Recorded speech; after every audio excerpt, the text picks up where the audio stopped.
عليكم ورحمة الله. الحمد لله نحمده ونستعينه ونستغفره ونعوذ بالله من شرور أنفسنا ومن سيئات أعمالنا. من يهدي الله فلا مضل له ومن يضلله فلا هادي له.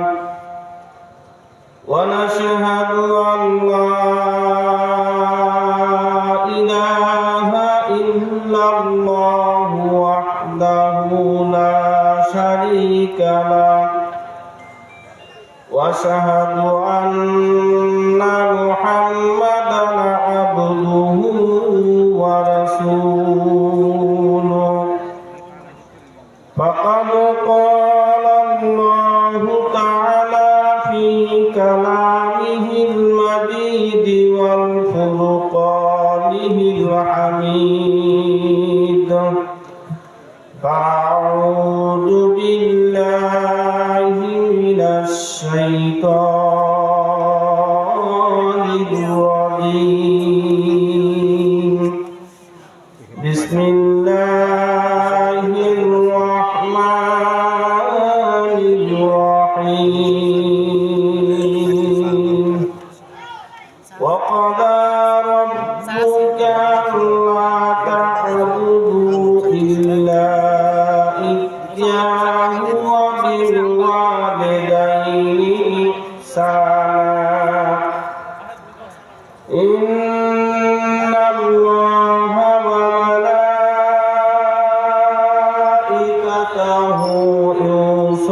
يصلون على النبي.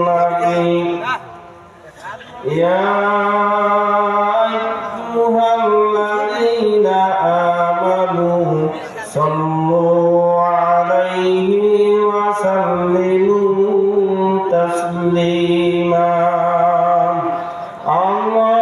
اللهم صل على سيدنا ونبينا وشفيعنا وحبيبنا ومولانا محمد صلى الله عليه وعلى آله وأصحابه وبارك وسلم.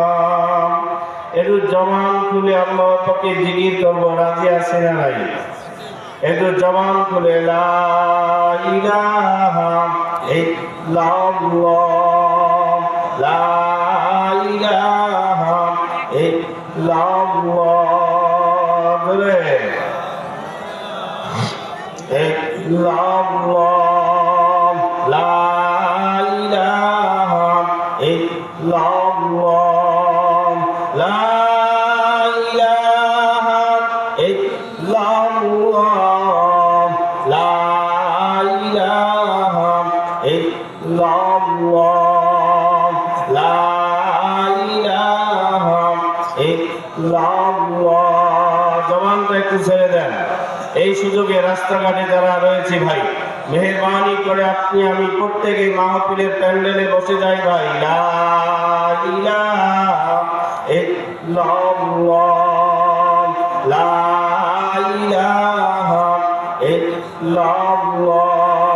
আমার দিক দেখেন, লা ইলাহা ইল্লাল্লাহ, লা ইলাহা ইল্লাল্লাহ, লা ইলাহা ইল্লাল্লাহ, লা ইলাহা ইল্লাল্লাহ।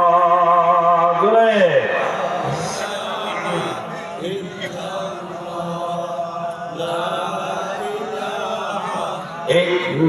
ইল্লাল্লাহ, লা ইলাহা ইল্লাল্লাহ।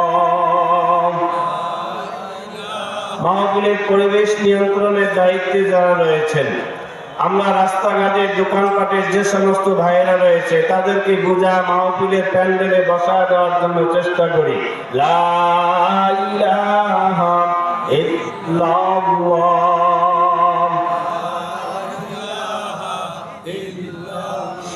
লা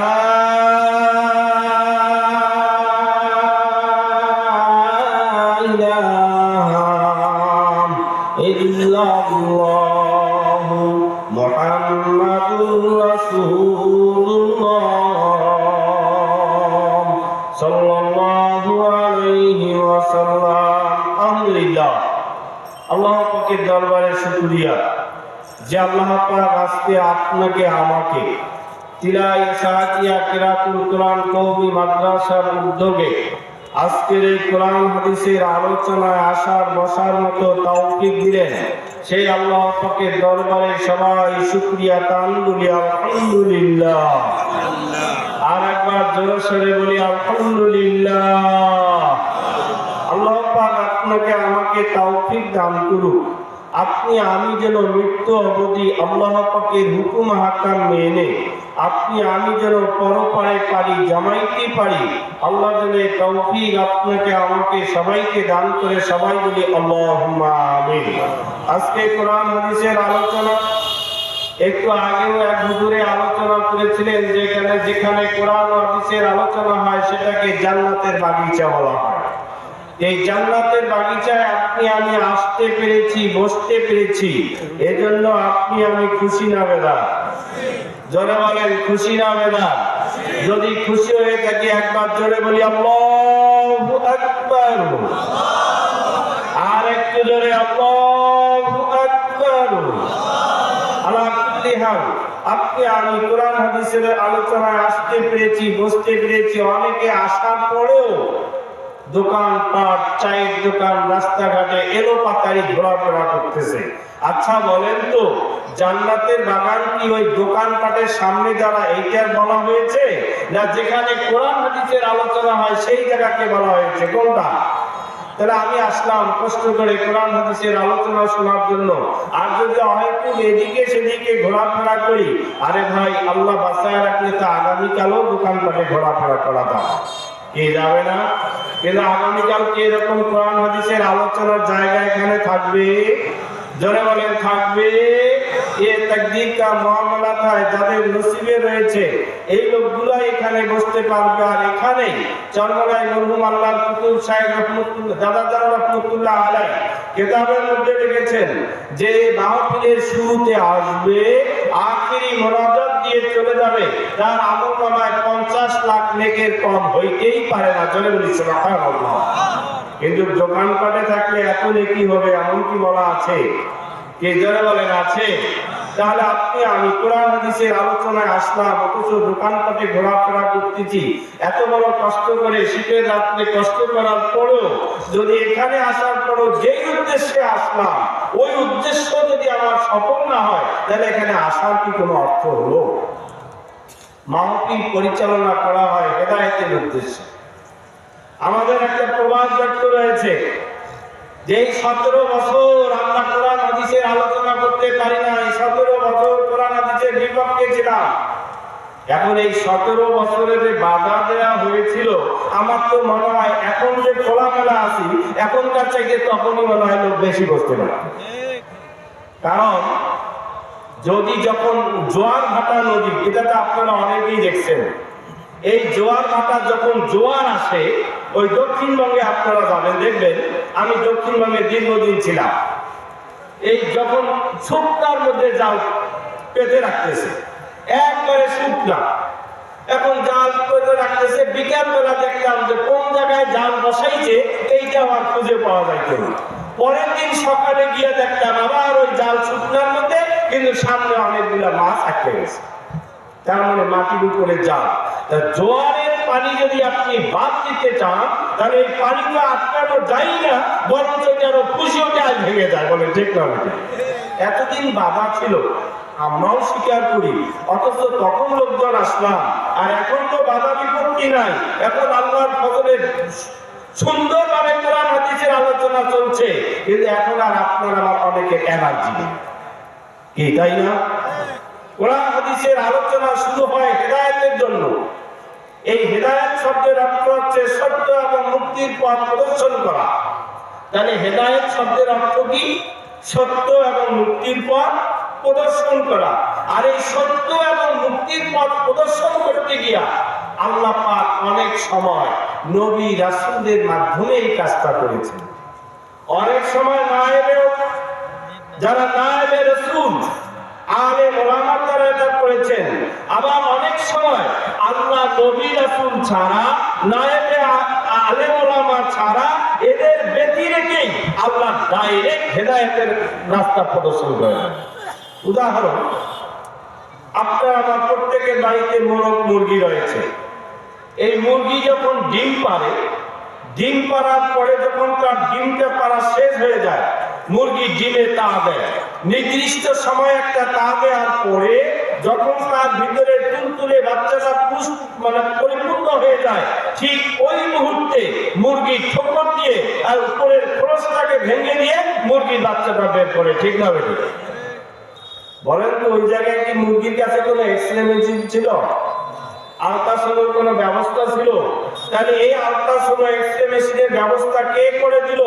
যে আল্লাহ পাক ডাইরেক্ট কাউকে হেদায়েত করে এই যে পথ দেখায় দিয়ে যায়, এটা একটা বাস্তব একটা নমুনা একটা মুরগির মধ্যেই আপনি দেখতে পাবেন। সে কোনো আল্ট্রাসাউন্ড ছাড়া, কোনো তার ছাড়া সব কিছু সে বুঝতেই পারতেছে কোন সময় খোলসটাকে ভাঙবে। দেরি করলে তার বাচ্চাটা বাঁচবে না। এই শক্তি আল্লাহ পাক তাকে দিয়ে দিয়া ওই বাচ্চাটাকে বের করার জন্য, তুলতুলে নরম বাচ্চাটাকে বের করার জন্য উপরের খোলসটা সে সঠিক সময়ে খবর দিয়া ভেঙে দেয়, আর বাচ্চাটা পুষ্পিত হয়ে ডিম থেকে বেড়ে আসে। এই যে সত্য এবং মুক্তির পথ প্রদর্শন করা, এই কাজটা যে আল্লাহ পাক অনেক সময় নবী রাসূল ব্যতীত, আলেম ওলামা ব্যতীত ডাইরেক্ট প্রদর্শন করা দিয়ে দেয়, এর বাস্তব আমি একটা ছোট্ট নমুনা দেওয়ার চেষ্টা করি। যাই হোক, আপনি আমি কোরআন হাদিসের আলোচনায় এসেছি হেদায়েত পাওয়ার জন্য। আর হেদায়েতের অর্থটাই কি? সত্য এবং মুক্তির পথ প্রদর্শন করার জন্য। আমরা আপনাদের কিছু উপদেশ দেব, আপনারাও মানবেন, আমরাও মানবো। আমরাও পরকালে গিয়ে নাজাত পাবো, আপনারাও পরকালে নাজাত পাবেন। এই উসিলাই তো এখানে আসা। কে ঠিক না বেটি? এ কথা বলেন না কেন? ঠিক না বেটি?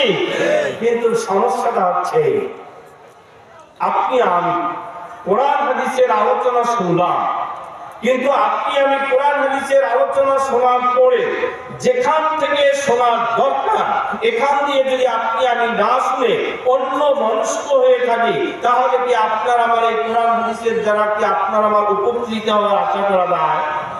কোরআন শরীফে আপনারা শুরুতেই পড়েছেন হুদাল লিল মুত্তাকিন, আবার আরেক জায়গায় আছে হুদাল লিন নাস। তাহলে আল্লাহ বলছেন সমগ্র মানুষের জন্য হেদায়েত এই কোরআনুল কারীম। আমার এক জায়গায় আছে হুদাল লিল মুত্তাকিন, এখানে মুত্তাকিনই শুধু হেদায়েত পাবে। তাহলে কথাটা আপনার আমার মধ্যে একটা পার্থক্য বলে মনে হয়, ঠিক না বেটি? কিন্তু আসলে পার্থক্যের মধ্যে কিছু নয়।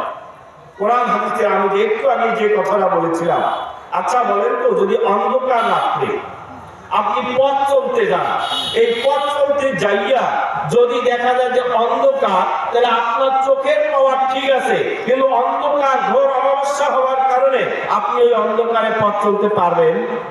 কে জোরে বলেন পারবেন? কেন পারবেন না? আপনার একটা আলো আছে, কিন্তু আরেকটা আলো নাই, অর্থাৎ রাস্তার আলোটা নাই। বিদায় আলো না থাকার কারণে আপনি অন্ধকারে চলতে পারতেছেন। তাহলে চলতে গেলে কি করা লাগবে? একটা টর্চ লাইটের দরকার আছে, একটা আলোর দরকার আছে, একটা হেরিকেনের দরকার আছে। যখন আপনি হেরিকেন টর্চ লাইটটা জ্বালাবেন, তখন ওই অন্ধকারটা দূরীভূত হয়ে যাবে, আর আপনার চোখের পাওয়া আর লাইটের আলোতে আপনার পথ চলা সহজ হয়ে যাবে। বলেন ঠিক না বেটি? কিন্তু পরিতাপের বিষয় হচ্ছে, আপনি টর্চ জ্বালাইলেন, লাইট জ্বালাইলেন, অন্ধকার রাত্রে আপনি পথ চলার জন্য রওনা করলেন, আপনার লাইটটা আপনি জ্বালা দিলেন, অন করে দিলেন, কিন্তু যদি আপনার চোখ দুটাকে আপনি নিজের হাতে বন্ধ করে দিয়ে দেন, ওই লাইটের আলো দিয়ে আপনার কোনো উপকার হবে না। হবে? জোরে বলেন হবে? আবার আপনি চোখ দুটা খুলে রাখলেন, কিন্তু ওই টর্চ লাইট আপনি অফ করে দিয়ে দিলেন, যেমন আপনার ওই টর্চ লাইট অফ করার কারণে অন্ধকার যেহেতু দূরীভূত হলো না, আপনার চোখের পাওয়ার দিয়া যেহেতু আপনি অন্ধকার ছাড়াইতে পারলেন না, আপনি যেমন পথ চলতে পারবেন না, ঠিক বাবা মনে রাখো কোরআনের একটা আলো আর আপনার আমার মাওলা আপনার আমার অন্তরের একটা আলো দিয়েছে, এই দুই আলো যদি সমন্বয় একখানে হইয়া যায় তবেই তো আপনি আমি জান্নাতের রাস্তায় চলতে পারবো, বলেন ঠিক না বেদি?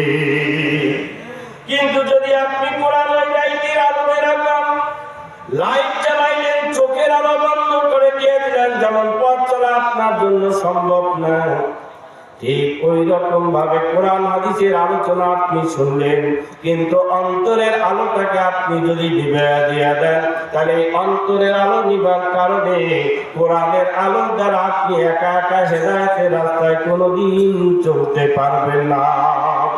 এইটা কিন্তু কোরআনুল কারীমের সমস্যা না, এইটা আল্লাহ নবী রাসূলের বয়ানের কোনো সমস্যা না, আলেম ওলামার কথার কোনো সমস্যা না। সমস্যাটা হচ্ছে এক জায়গায়। আমি সাধারণ একটা উদাহরণ দিয়ে আমি আমার আলোচনার দিকে চলে যাব। ঘি, ঘি তো আমরা সবাই চিনি, ঘি একটা প্রোটিন জাতীয় খাবার। এই ঘিটা কোন ডাক্তার আপনাকে সাজেস্ট করলো যে আপনার শরীরের যে ঘাটতিটা আছে এই ঘাটতি পূরণের জন্য আপনি ঘি সেবন করেন, কারণ আপনার শরীরে যে ঘাটতি এই ঘিয়ের দ্বারা আপনার তা পূরণ হয়ে যাবে। এখন ডাক্তার, একজন এমবিবিএস ডাক্তার, একজন এমসিপিএস ডাক্তার আপনাকে উপদেশ দিয়েছে, সাজেস্ট করেছে আপনি বাড়িতে এসে ঘি খাবেন। এখন যদি আপনার হয়ে থাকে পেটের সমস্যা, ডায়রিয়া যদি হয়, কারো যদি ডায়রিয়া হয় আর সে যদি ঘি ওই মুহূর্তে খায়, বলেন তো তার উপকার হবে না মরার কারণ হবে? কে কথা বলেন? আরো জোরে বলেন। কেন? ঘিয়ের মধ্যে তো সব ধরনের উপাদান আল্লাহ দিয়েছে, যে এই ঘি খেলে আপনার শরীরের ঘাটতি পূরণ হবে, কিন্তু এরপরও আপনি ডায়রিয়া অবস্থায় ঘি যদি খান উপকার তো হবেই না, বরঞ্চ মরণের একটা কারণ হবে, বলেন ঠিক না বেটি? কিন্তু ঘিয়ের কি সমস্যা? কি জোরে বলেন? ঘিয়ের সমস্যা। তাহলে সমস্যাটা কিসে? আপনার আমার পেটে, ডায়রিয়া লোকের পেটে, এই পেটের সমস্যা হওয়ার কারণে ঘির মধ্যে এত উপাদান প্রোটিনযুক্ত খাবার থাকার পরেও ওই লোকটার কোনো উপকার হয় না, বরঞ্চ ক্ষতি হয়, ঠিক না বেটি? ঠিক আমার মাওলার কালাম। আল্লাহ পাক যারা দিয়েছেন হুদাল লিন্নাস, এই কোরআনুল কারীম সমস্ত মানুষকে হেদায়েতের রাস্তা দেখাবে, সত্য এবং মুক্তির পথ দেখাবে। কিন্তু পরিতাপের বিষয় কোরআনুল কারীম সব মানুষকে কিন্তু সত্য আর মুক্তির পথ প্রদর্শন করে না, বলেন ঠিক না বেটি? একটু আগে আপনারা জেনেছিলেন 750 কোটি বা বিশ্বের মধ্যে মানুষ বসবাস করে, এর মধ্যে 250 কোটি হচ্ছে মুসলমান। কেন? কোরআনুল কারীম কি ওই 750 মধ্যে? জোরে বলেন আছে না? থাকার পরেও কেন 250 কোটি আর বাকি 500 কোটি গেল কই?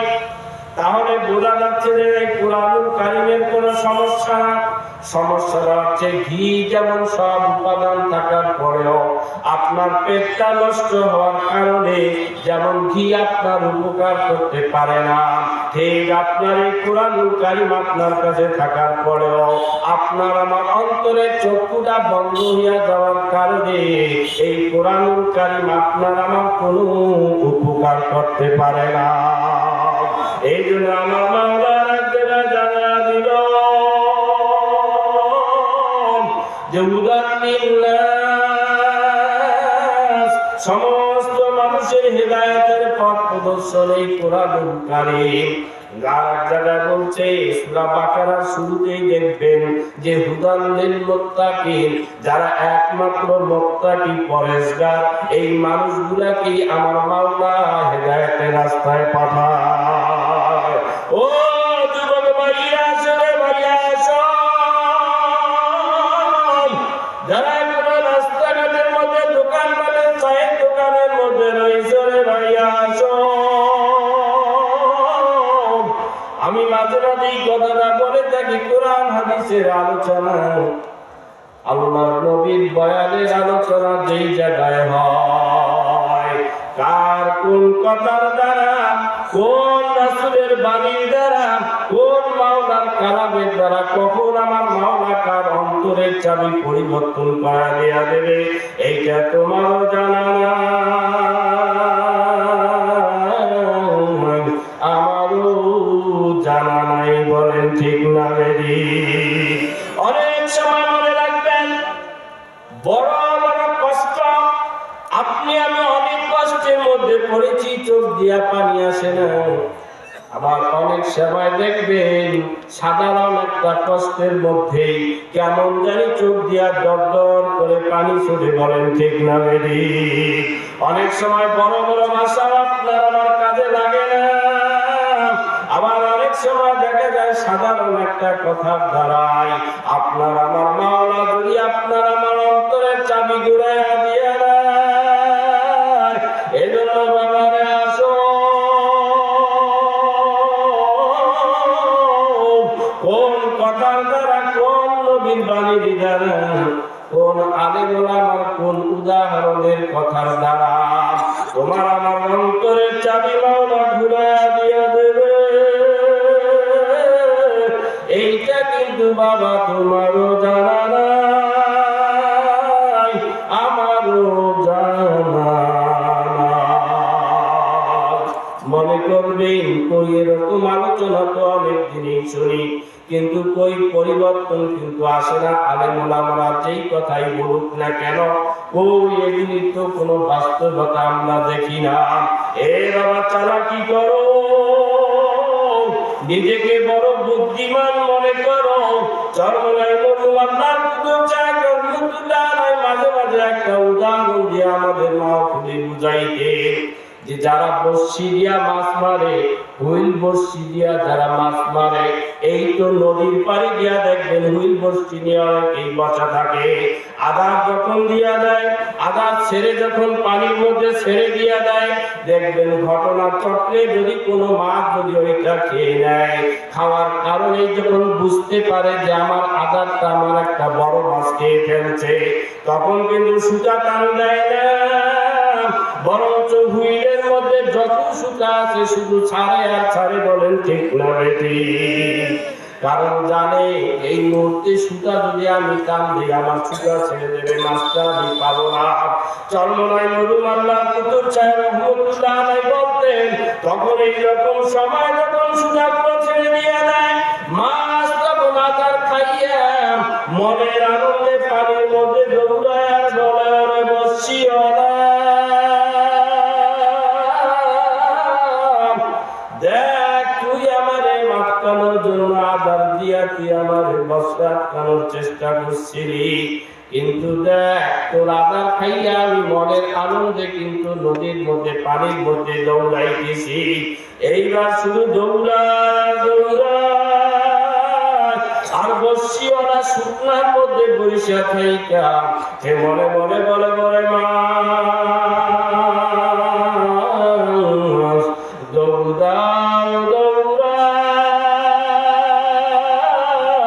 তোর মুখের মধ্যে আমি একটা বসি লাগাইয়া রাখছি, যখন তোর কলিজার মধ্যে ব্যথা শুরু হইয়া যাবে তখন তোরে আমি আস্তে করে টান দিয়া উপরে উঠাবো, তুই আর পানিতে থাকতে পারবি না। চরমনাই মুরুল্লাহ কুতুব সাহেব রহমতুল্লাহ আলাইহি বলতেন, বাবারে তুমি দুনিয়াতে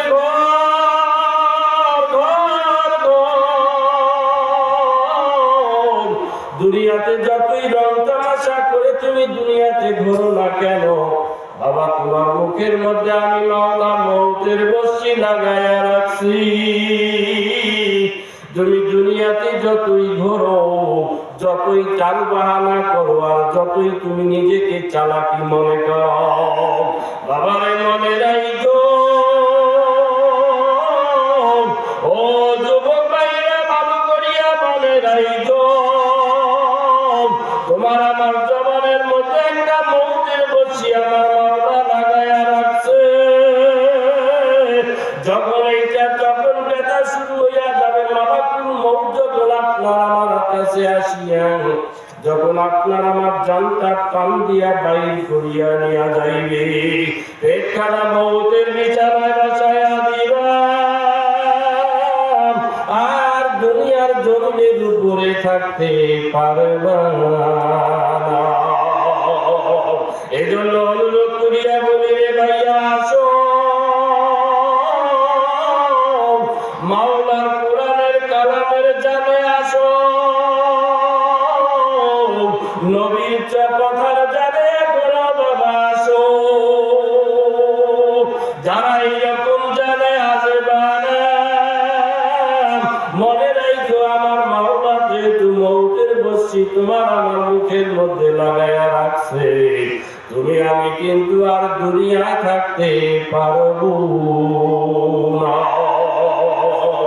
এই যে বারাক ওবামা যখন তার ক্ষমতাটা শেষ হইয়া গেল, ক্ষমতা শেষ হওয়ার পরে আমেরিকার মতো একজন প্রেসিডেন্ট, বিশ্বের মধ্যে সবচাইতে শক্তিধর একজন দেশের প্রেসিডেন্ট, এই বারাক ওবামার ক্ষমতা যাওয়ার পরে, ক্ষমতা শেষ হওয়ার পরে মোবাইলে একটা স্ট্যাটাস দিয়েছিল, সেইটার মধ্যে লেখা ছিল যে একদিনের মরণের জন্য অনেক দিন কষ্ট করে বেঁচে থাকতে হয়। এই কথাটা লিখেছিল বারাক ওবামা, কিন্তু এই কথাটা জোরে বলেন তোমার আমার জন্য প্রযোজ্য কিনা? এ বাবা মনে রাখো, মাথার পায়ে বানায় কবর হারবানা পরিশ্রম করে ওই একদিনের অপেক্ষার জন্য তুমি আর রইলা, আমিও কিন্তু ওই একদিনের অপেক্ষার জন্য রইলাম। বলে ঠিক না বেদি? কিন্তু মালাকুল মউত যেদিন আসিয়া যাবে, তোমার উপায় কি, আমার বাবা উপায় কি? এজন্য বাবারে এখনো রং তামাশা ছাড়ো, মাওলার হুকুম আকাম ধরার চেষ্টা করো, মাওলার হুকুম আকাম মানিয়া মাওলার কবরে যাইও, নইলে বাবা জাহান্নাম ছাড়া উপায় থাকবে না। লা ইলাহা ইল্লাল্লাহ, লা ইলাহা ইল্লাল্লাহ, লা ইলাহা ইল্লাল্লাহ। একটু জবানটা ছেড়ে দেন, লা ইলাহা ইল্লাল্লাহ, লা ইলাহা ইল্লাল্লাহ, লা ইলাহা ইল্লাল্লাহ, লা ইলাহা ইল্লাল্লাহ, লা ইলাহা ইল্লাল্লাহ।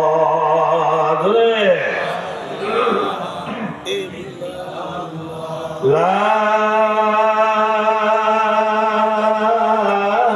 ইলাহা ইল্লাল্লাহ মুহাম্মাদুর রাসূলুল্লাহ সাল্লাল্লাহু আলাইহি ওয়াসাল্লাম। বর্তমান সময়ে তো শুধু দাঙ্গা হাঙ্গামা, কে কার দোষ খোঁজে, কে কার ভুল ধরে, কে নিজেকে বড় মনে করে আর আরেকজনকে ছোট মনে করে। এই অবস্থায় কিন্তু তোমার আমার মুসলমানের মধ্যে বিভেদের কোনো শেষ নাই। বলেন ঠিক না বেঠি? আমরা প্রতিটা মসজিদে আমরা ছোটকাল থেকে দেখে আসছি, মসজিদের মেম্বারের উপরে একখানা কিতাব ছিল, এইরকম একটা উঁচা কিতাব। বলেন ওই কিতাবটা আপনারা দেখছেন কি দেখেন নাই? এখনো আছে না নাই? কিন্তু এখন কিছু পরিবর্তন আসছে। আগে ছিল ফাজাইলে আমাল, এখন হলো মুনতাখাব হাদিস। বলেন ঠিক না বেঠি? মুনতাখাব আরবি শব্দ মানে চয়নকৃত, পছন্দকৃত। আর আগে ছিল ফাজাইলে আমাল, যেটা মাওলানা জাকারিয়া সাহেব রহমাতুল্লাহ আলাইহি লেখা। আর বর্তমান হচ্ছে মুনতাখাব হাদিস। এই ফাজাইলে আমাল কিতাবের মধ্যে আছে, যাদের কাছে থাকবে লা ইলাহা ইল্লাল্লাহ, আল্লাহ রাসূল বলেছেন ওই মানুষটা রিকশাওয়ালাও যদি হয়, ঠেলাওয়ালাও যদি হয়, কুলিও যদি হয়, মজুরও যদি হয়, লা ইলাহা ইল্লাল্লাহ থাকার কারণে এই লোকটার মর্যাদা আল্লাহ অনেক অনেক গুণে বাড়ায় দিয়ে দেন। আমি উদাহরণে আগে বলতাম না, এখন কিছুদিন থেকে বলুন। আমাদের বাজারে পিসা হুজুর রহমতুল্লাহ আলাইহি, ওনার কি শারীরিক অবস্থা যেটা ছিল আপনারা যখন দেখেছেন, আপনার আমার চেয়ে দেখি তার গায়ের শক্তি বেশি ছিল, এজন্য বেশি ছিল, অর্থ সম্পদ আপনার আমার অনেকের চাইতে তার বেশি ছিল, ক্ষমতার দিক দিয়ে আপনার আমার অনেকের চাইতে তার ক্ষমতা বেশি ছিল। এরপরেও সব ছাড় ওই জায়গায় গিয়া সারেন্ডার করত। কারণটা কি? সব আমি নিজে দেখছি, গিরে মন্ত্রী আসছিল, আমাদের স্কুলে আসছিল, বাদ্যনীতে গেছিল, একবারে কাছুমাছু হইয়া পড়ছে। কেন? উনি কি কোনো বড় মন্ত্রী? উনি কি বড় ক্ষমতাধর? বড় কি কোনো শক্তিশালী লোক? কেন? ওই যে আল্লাহ রাসূল ফাজাইল আমাল কিতাবের মধ্যে বলেছেন, জাকারিয়া সাহেব রাহমাতুল্লাহ আলাইহি লিখেছেন যে লা ইলাহা ইল্লাল্লাহ যার কাছে থাকবে ওই মানুষটা আপনা নিম্ন স্তরের মানুষ হলেও তার মর্যাদা আল্লাহ পাক অনেক অনেক গুণে বাড়ায় দিয়ে দেবেন। এর জন্য একজন মন্ত্রী, প্রতিমন্ত্রী, উপমন্ত্রী, বড় বড় যারা কর্ণধার দেশে, তারাও তার সামনে গিয়া একবারে সব সারেন্ডার বলেন, ঠিক না? এর আসল কারণ হচ্ছে আল্লাহ নবী বলেছেন তোমার জবান দিয়ে একবার বলবে লা ইলাহা ইল্লাল্লাহ। এর অর্থ বই পুস্তকে যতই আপনি আমি পড়ি না কেন, চরমনায় মরহুম আল্লাহ কুতুব সাহেব রহমাতুল্লাহ আলাইহি এর অর্থ করতেন যে আল্লাহ বাদে কেহ মাবুদ নাই। বই পুস্তকে যেই ভাষাটাই আপনি জানেন, কিন্তু এই ভাষাটা যেহেতু আল্লাহর জবান থেকে বের হয়েছে যে আল্লাহ বাদে কেহ মাবুদ নাই, এইভাবে যদি খোঁজ নেন আপনি আজকে রাত্রেই বসিয়া 2-4 রাকাত নামাজ পড়ে যদি তাসবিহ খানা হাতে লইয়া যদি এরকম চোখ দুটা বন্ধ করিয়া একবার বলিয়া দেখো আল্লাহ বাদে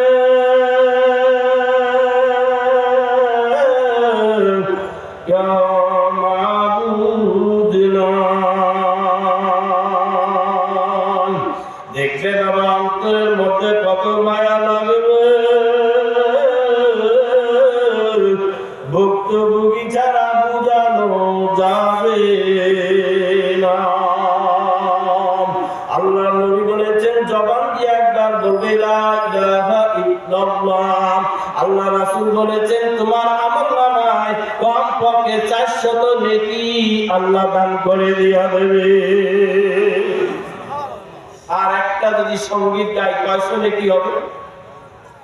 আল্লাহ রাসূল বলছেন লা ইলাহা ইল্লাল্লাহ বলবে একবার আর 400 নেকি আমলনামায় জমা হয়ে যাবে তোমার। তাফসীরে বাইজাবির হাসিয়ার মধ্যে আমাদের হুজুররা পড়াইতো, এই তাফসীরে বাইজাবি পড়াইতেন, আমাদের তাফসীরে কাশফ পড়াইতেন মুফতি ফয়জুল করিম মাদ্রাজিল আলিয়া। উনি আমাদের তাফসীরে কাশফ পড়াইতেন, তাফসীরে বাইজাবি তিনি পড়াইতেন। এই তাফসীরে বাইজাবির হাসিয়ার মধ্যে উনি পড়াইতে গিয়ে একদিন বলেছিলেন যে জবান দিয়া যখন তুমি পড়বে না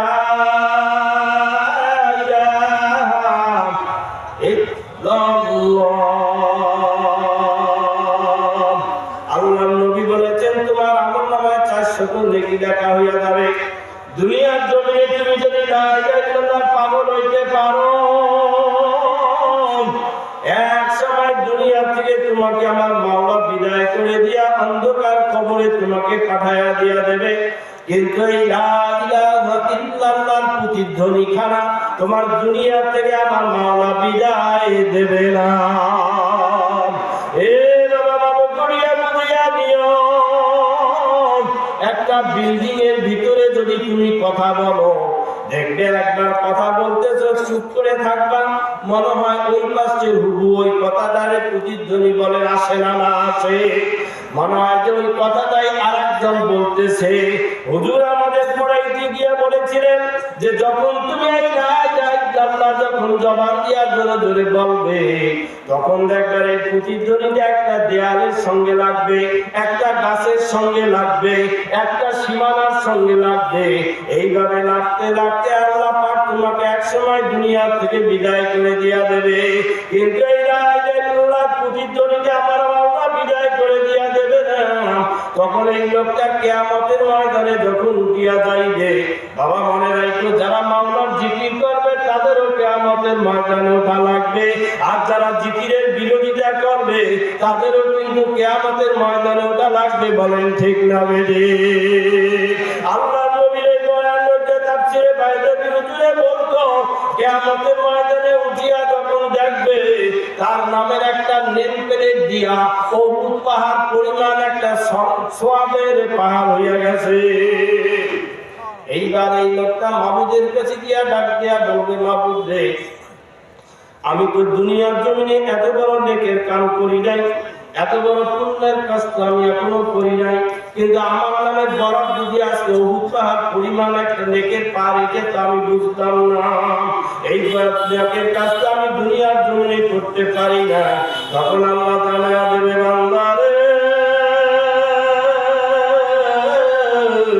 তুমি আমার জন্য লা ইলাহা ইল্লাল্লাহর পাগল দুনিয়ার জমিনে তুমি ছিলা, তোমারে আমি বিদায় দিয়া দিছি, কিন্তু এই লা ইলাহা ইল্লাল্লাহর শব্দটারে তোমার আমি বিদায় দিয়া দেই নাই। কিয়ামত পর্যন্ত যদি তোরে আমি বাঁচায় রাখতাম, কিয়ামত পর্যন্ত তো তুই আমার লা ইলাহা ইল্লাল্লাহ ছাড়তি না।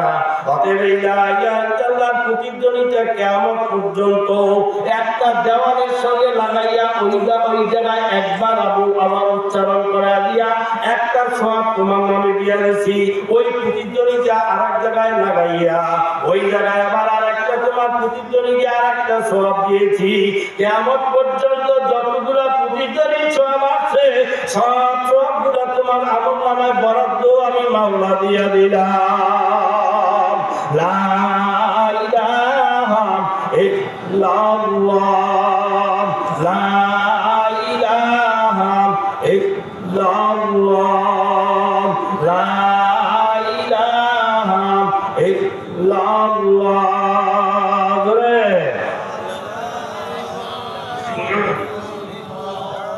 লা ইলাহা ইল্লাল্লাহ,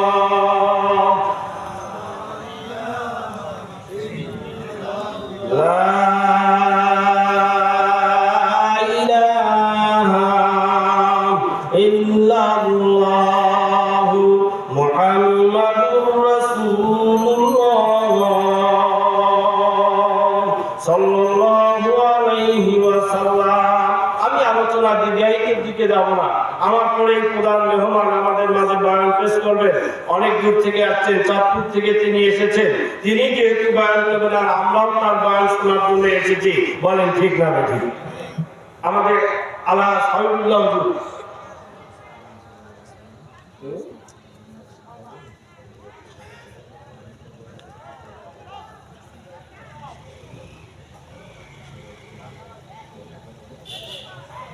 আমার নিহার আল্লাহ সাইদুল্লাহ হুজুর উনি রংপুরের একটা বিশেষ কাজের কারণে উনি আসতে পারে নাই।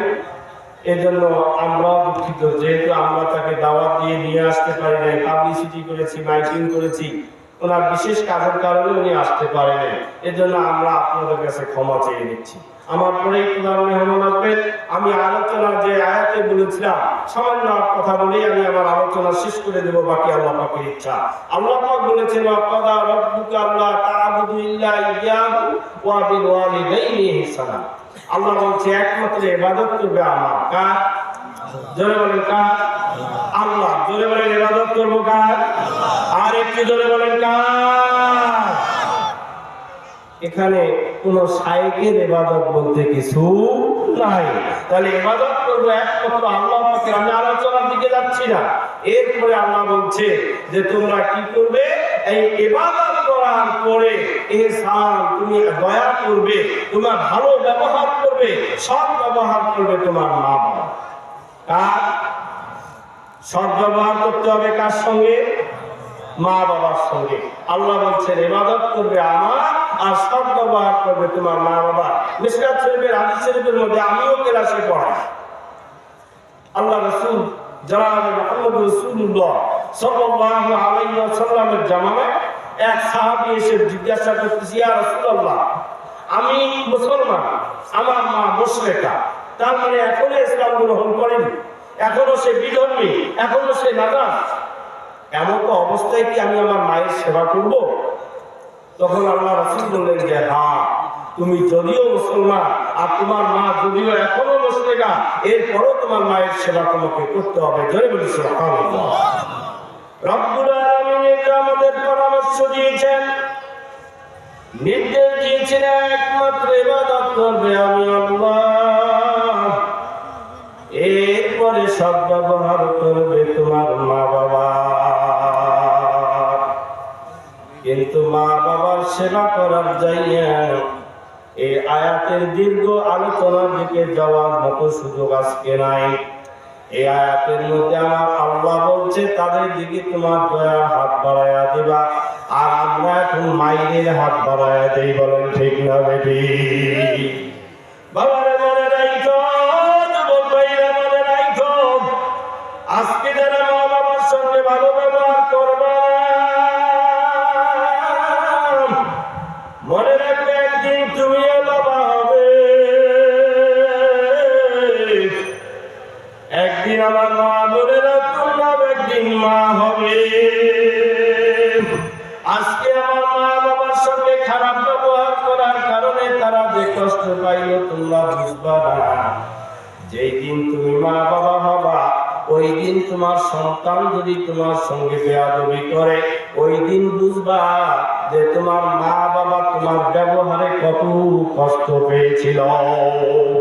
ইসলামী কুতুবাত একখানা কিতাব, পাকিস্তানের চিফ জাস্টিস মুফতি তাকি উসমানী উনি লিখেছেন, মুফতি শফির রহমাতুল্লাহর ছেলে মুফতি তাকি উসমানী একটা ঘটনা লিখেছেন যে ইসলামী কুতুবাত কিতাবের মধ্যে আপনারা দেখবেন যে ওনার সন্তান এখন যখন ছোট, তখন উনি ঘর বাড়ির বারান্দার মধ্যে বসা রয়েছে, একটা কাক এসে ঘরের চালের মধ্যে পড়েছে। ওই সন্তানটাকে জিজ্ঞাসা করতেছে, বাবা এইটা কি বলে কাক? আবার জিজ্ঞাসা করছে, বাবা এইটা কি বলে কাক? আবার জিজ্ঞাসা করেছে, বাবা এইটা কি কাক? উনি ডায়েরির মধ্যে রেখেছে, একবার দুইবার নয়, 21 বার সন্তান আমাকে জিজ্ঞাসা করেছে। আর যতবার জিজ্ঞাসা করেছে অতবার রাগ তো দূরের কথা, দয়াটা আদরটা আরো সন্তানের উপর বেশি লাগছে। উনি ডায়েরির মধ্যে লিখে রাখছে, একদিন ঘটনা চক্রে বাবা গৃহীত হয়ে গেছে, সন্তান যুবক। ঘটনা চক্রে সন্তান এবং তার বাবা দুইজনেই বারান্দায় বসা আছে। এমন অবস্থায় আর একটা কাক এসে ঘরের চালের মধ্যে পড়ছে। এইবার বাবা তার সন্তানকে বলে, বাবা রে এইটা কি? কয় কাক। আবার জিজ্ঞাসা করছে, বাবা এইটা কি? কয় কাক। একটু কঠিন মেজাজ। আবার যখন তৃতীয়বার জিজ্ঞাসা করেছে, বাবা এইটা কি? কয় এটা কাক। এতবার বলা লাগে কেন? সন্তান যখন রাগ করেছে, বাবা আর কিছু বলে নাই, ঘরের ভিতরে গিয়া ওই ডায়েরি খাতাটা বের করে নিয়ে আসছে। নিয়ে আসার পরে বলছে, বাবা তুমি এই জায়গাটুকু পড়ো। যখন পড়ছে, পড়ার পরে বলেছে, বাবা বলো তো তুমি কতবার আমাকে জিজ্ঞাসা করেছিলে? কয় 21 বার।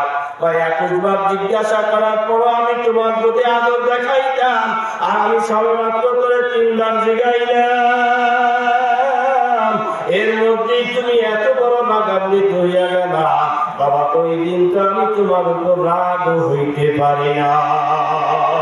ও যুবক ভাইরা, পর্দার মা বোনেরা, যাদের মা বাবা বেঁচে আছে তারা ভাগ্যবান। আর আমার মতো অতভাগা যাদের মা নাই, বাবা নাই, আল্লাহ নবী হাদিস শরীফের মধ্যে ফরমান, যদি তোমার মা বাবার দিকে একবার তুমি যদি দয়া দৃষ্টিতে তাকাইতে পারো, একটা কবুলতের সমান সওয়াব আল্লাহ তোমাকে দিয়ে দেবে। আল্লাহর নবীর সামনে সাহাবায়ে কেরাম আরজ করলেন, ইয়া রাসূলুল্লাহ, আমরা দই দৈনিক যদি 100 বার তাকাই, আল্লাহ নবী বলেন আল্লাহ হচ্ছে মহান, 100 হজের সওয়াব তোমার আমলনামায় আল্লাহ দিয়ে দিবি।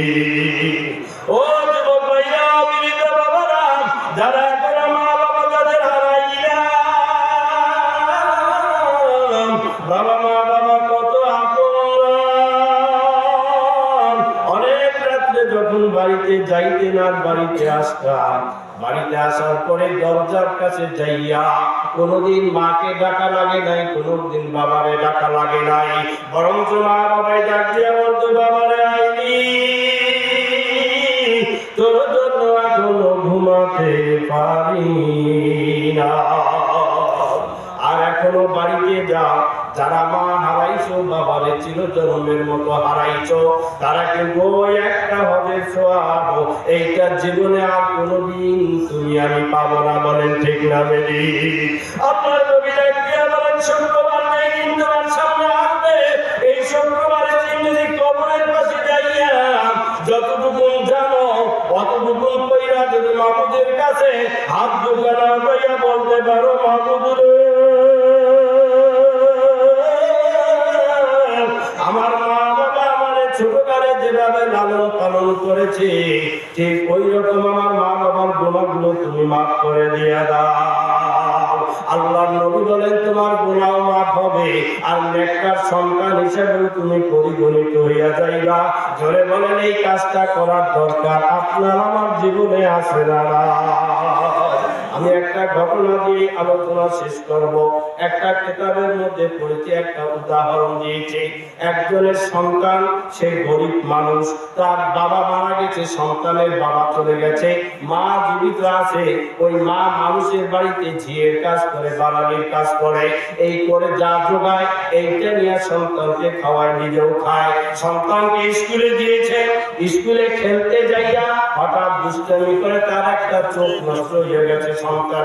সন্তানের চোখ নষ্ট হইয়া যাওয়ার কারণে এইবার সন্তানের এক চোখ নাই, মায়ের 2 চোখ রয়েছে। ডাক্তারের কাছে নিয়ে গেছে, ডাক্তার বলছে এই চোখটা যদি তাড়াতাড়ি লাগানো না হয়, বাকি চোখটাও তার নষ্ট হইয়া যাইবে। এইবার আমি 2 চোখ নিয়ে বেঁচে থাকবো, আর আমার সন্তান আমার সামনে অন্ধ হইয়া থাকবে, এইটা আমি মা হইয়া কোনদিন বরদাস্ত করতে পারবো না।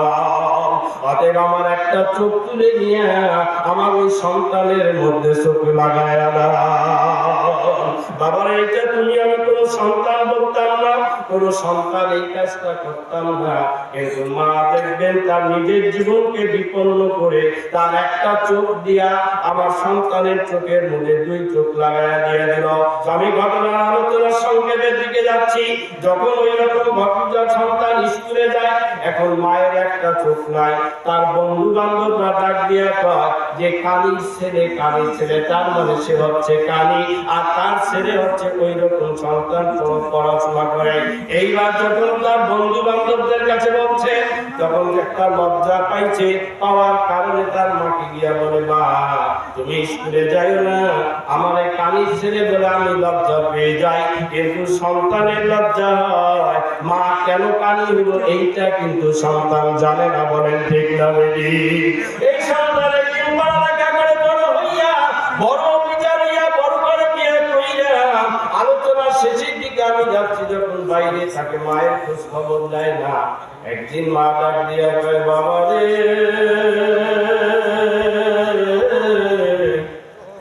যখন তোমার কেউ ছিল না, তখন ছিলাম আমি,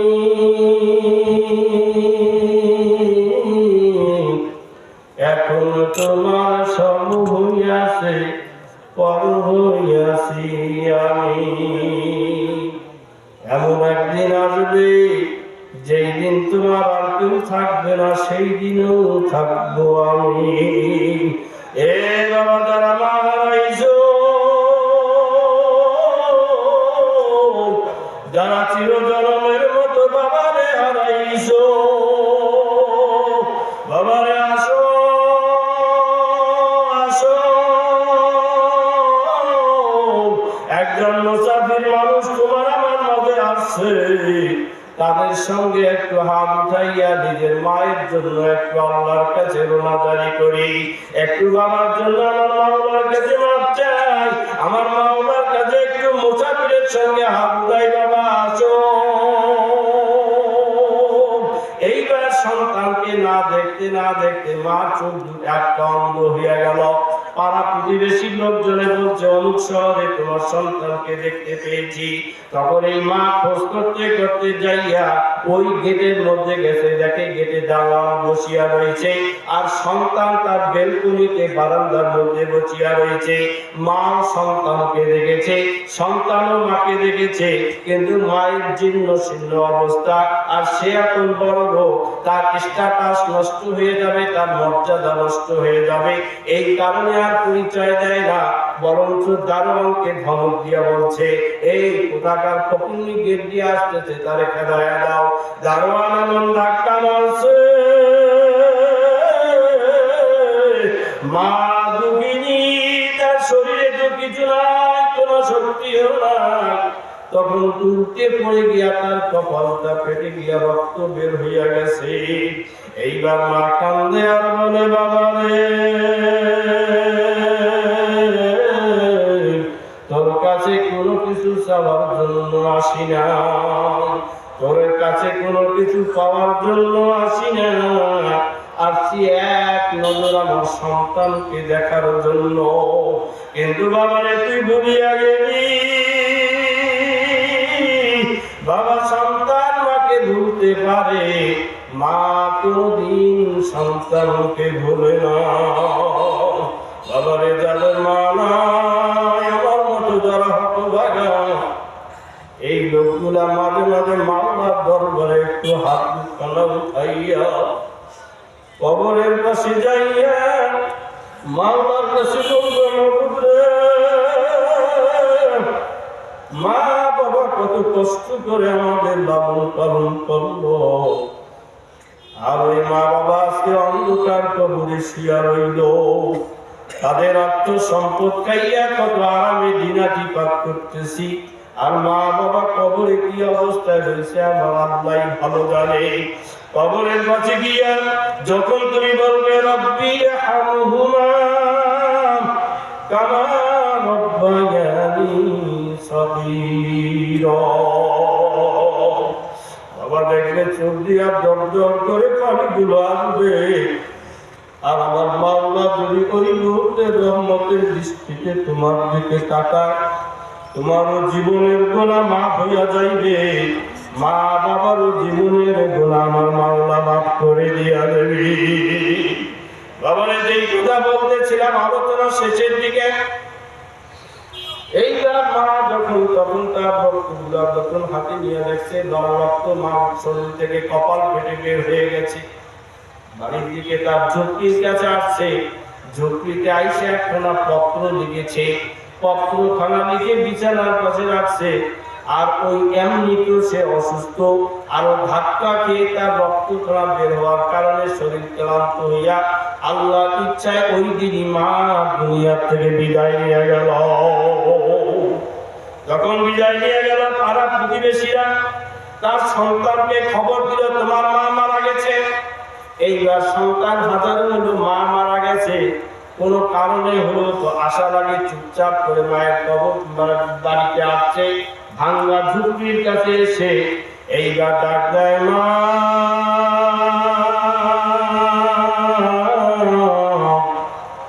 কিন্তু মায়ের আর জবাব কোনদিন আসবে না।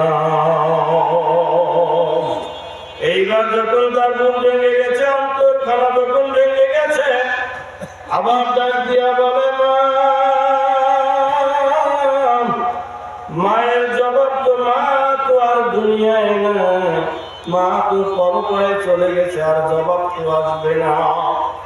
এইবার ঝুঁকির মধ্যে ঢুকে তার মায়ের মাথার কাছে গিয়া দেখে যে বালিশের নিচে একখানা কাগজের টুকরা, এই কাগজের টুকরা খানা হাতে নিয়ে এইবার যখন দেখছে, বাবারে কেন আমি কানি হইলাম, এই ঘটনা তো তুই কোনোদিন জানতেও চাইলি না, কোনোদিন তোরে জানাইও না, পূর্বেই বলেছিলাম আমি পুনরাবৃত্তির দিকে যাচ্ছি না। এইবার যখন সব কিছু যখন করছে, করার পরে হাউ মাউ করে কেঁদে আর ডাক দেয়, মা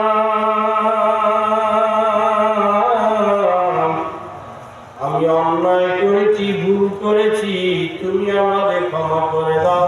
কিন্তু বলেন তো, মায়ের ক্ষমা করার আর পাওয়ার কোনো সুযোগ আসেনি?